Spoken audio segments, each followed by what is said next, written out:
Messi বাবা প্রাণ দুই চলে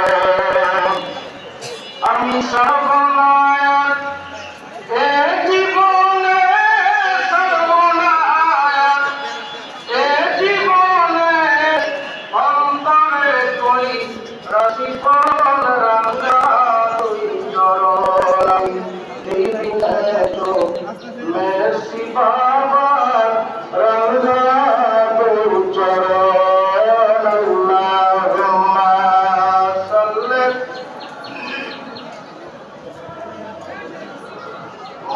মাওলানা মুহাম্মাদ আলা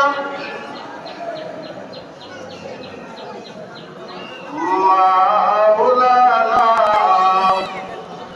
সকলে পড়ি আলহামদুলিল্লাহ। লাখো কোটি শুকরিয়া সে মহান রব্বুল আলামিনের দরবারে যে রব্বুল আলামিন অত্যন্ত দয়া করে মায়া করে আপনাকে আমাকে আপন পীরের মহাপবিত্র বিশ্ব শরীফে আসার মতো প্রতিকার করলেন। এই জন্য আপনারা খুশি না বাজা কি বলেন, খুশি না বাজা? যদি খুশি হয়ে থাকেন একটু চাঁদে পড়তে হবে।